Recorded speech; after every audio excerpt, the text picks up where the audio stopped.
During this rough period of us all being locked in our homes, shopping online for the right paper, the right cartridge paper, is an absolute minefield. Because as artists and designers, there's so many things that we have to consider. The weight of the paper. Is it going to take the media that we want it to? The color of the paper. Is it a bright white? Is it a dark white? And the size. Is the size of the paper going to work for what we need the paper to do? So many things. And as we're locked in our homes, we can't go to the stores that we usually like to go to and touch and feel and deliberate and be there for hours and hours and hours and finally come out with paper that we know is going to work for our projects. This was my experience, and today I'm going to be talking about the Dowler and Rowney heavyweight cartridge paper, so that it will be easier for you to buy what you need online. If you are new here, my name is Chantel of theUrbanTiger.com. I design Caribbean-inspired jewelry and fashion for phenomenal women. And if you have been having an issue with buying paper, particularly of the Dowler and Rowney variety, in this video I'm going to talk to you about the size, I'm going to talk to you about the weight of the paper, I'm going to talk to you about the color of the paper, and I'm going to give you some examples of what you can expect this paper to do with ink or graphite pencil. So let's get started.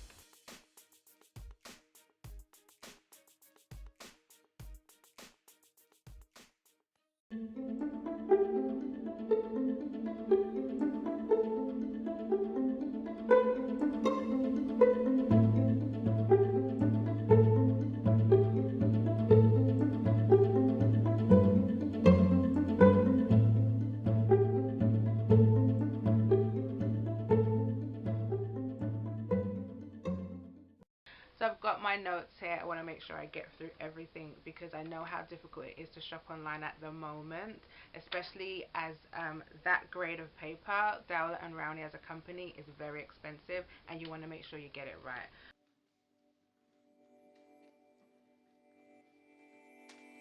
So the first problem, the first problem with buying this paper that I'm confused about it is what the paper is actually called.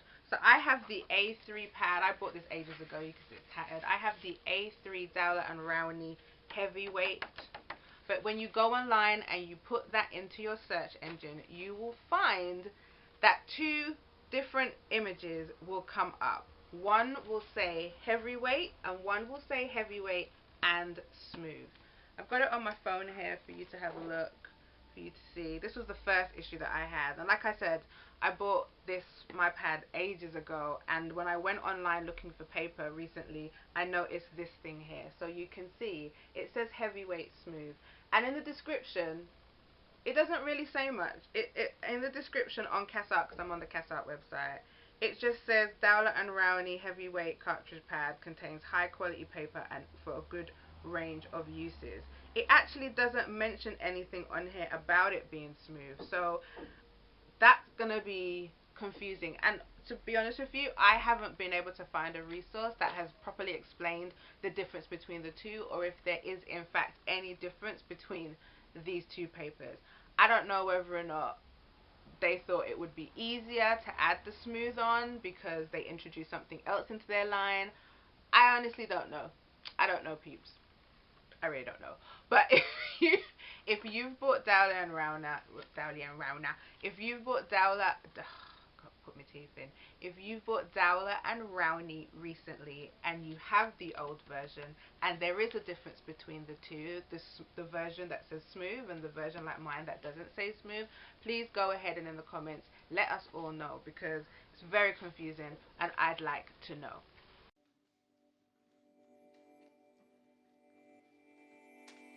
Size. This pad comes in 4 sizes: A5, A4, A3 and A2, and the price range is between £5 to £16 and a little bit of change.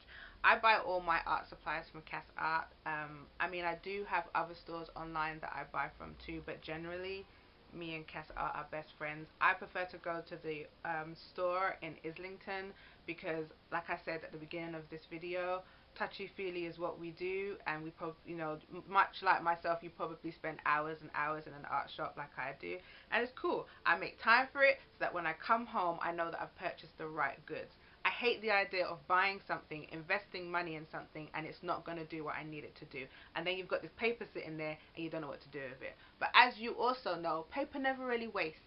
You know, you can always use it for something. But if you've got a particular project in mind, which I did, and I needed a certain type of paper, getting it right the first time needs to happen. So, yeah, the size that I have is A3. And the dimension of A3 is 297 millimeters by 420 millimeters. It's a big pad, and it's a nice size pad as well. If you've got some larger format artwork that you want to try out, or if you are trying to experiment and expand yourself a little bit from working small to working big, this is a really nice starter size. Right now in Cass Art, they're selling the A3 size for £10.95, which I think is a little bit of a steal. So if you like a bargain, that's a bit of a steal in my mind. Okay, the weight.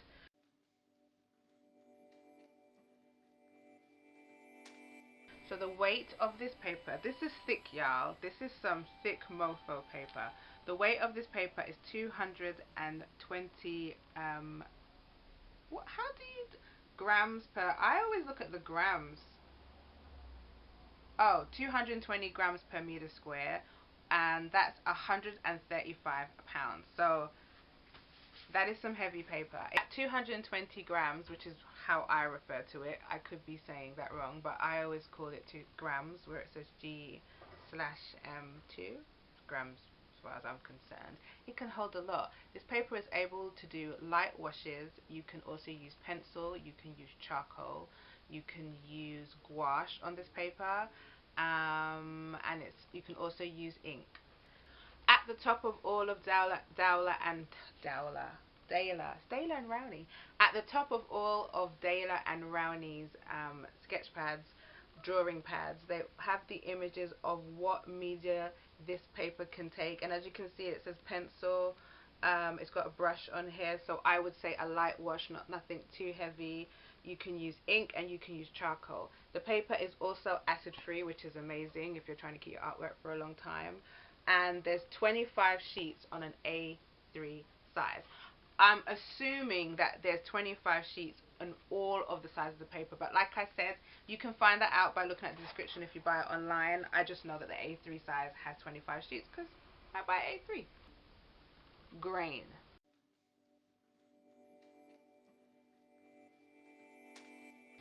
This paper is smooth, y'all. It's smooth as shit. That's all I can say. It's smooth.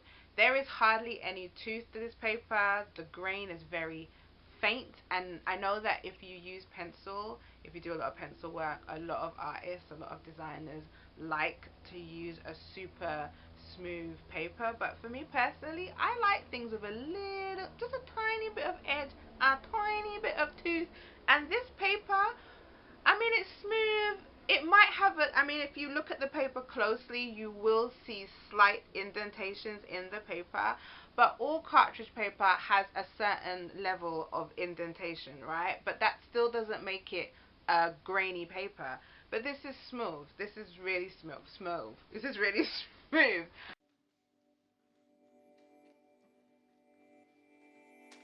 And I've used it for one particular piece of my artwork, which I'll show you here in a minute. Let me pull it out. So this is some artwork I've done on this paper. You can see it here. It might be a little faint. Whoop, whoop, whoop, whoop. And I've used ink and I've used pencil on this paper, and it comes out really, really nice. But I'm going to cut away here and give you a detailed close-up on this image. So this is my artwork, you guys, and I used a light pencil, and the black that you see is ink work, and it sits really nice on the paper. But this is just the outline sketch. So I tried to do a little bit of shading, and I found that it does sit on the top of the paper. So if you like that, then cool. If you don't, it's probably not the best paper for you. Also, I'm going to try and get really close so you can see the grain. You can see that there's a tiny bit of tooth on here. Hold on. But it's really, really smooth. I'm going to show you what graphite looks like on this paper, and I'm going to be using the Progresso woodless graphite pencils. These are beautiful pencils, y'all. Beautiful. So let me show you. So I'm using the Progresso Knorr graphite pencils. These are woodless pencils, just to give you, so that you can see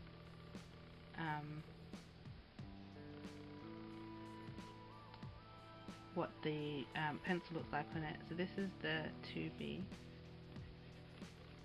and I've got a heavier pencil here. This is an HB pencil.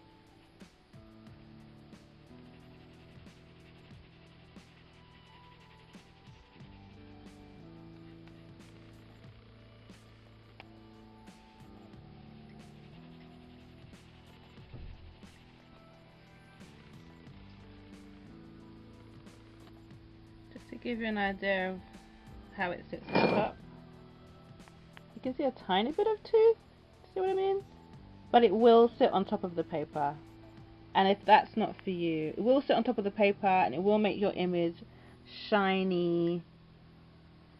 But I mean, if you're okay with that, then cool. But you can see, I think this is a better example, you can see here there's some grain to this paper, but it's smooth, it's very smooth. Okay, so for 5, I don't even know what number we're at. Tone of the paper.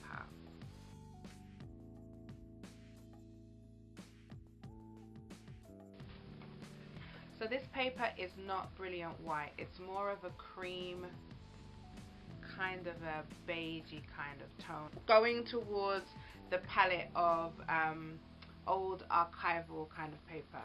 It's beautiful, but it's not white. It is not a brilliant white. And if you're the kind of designer, artist that wants to turn their artwork into art prints, this is going to stop you in your tracks.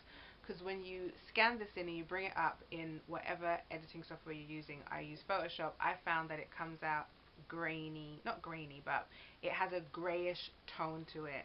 And you might be able to clean that up in Photoshop, but you might not.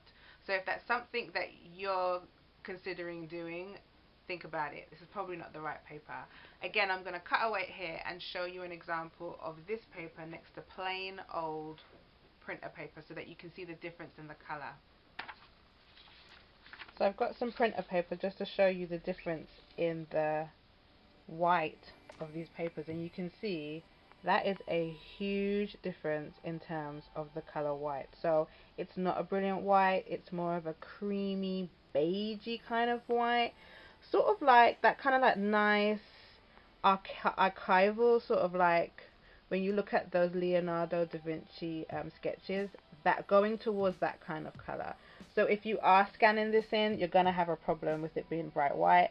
You may be able to fix this in Photoshop, but you may not be able to fix it in Photoshop. And when I scanned this image into Photoshop, I found that it came out dark and grayish. So I actually had to abandon this image and go and buy a different pad altogether, which is why I never actually finished off the artwork, because it just wasn't bright enough for what I needed.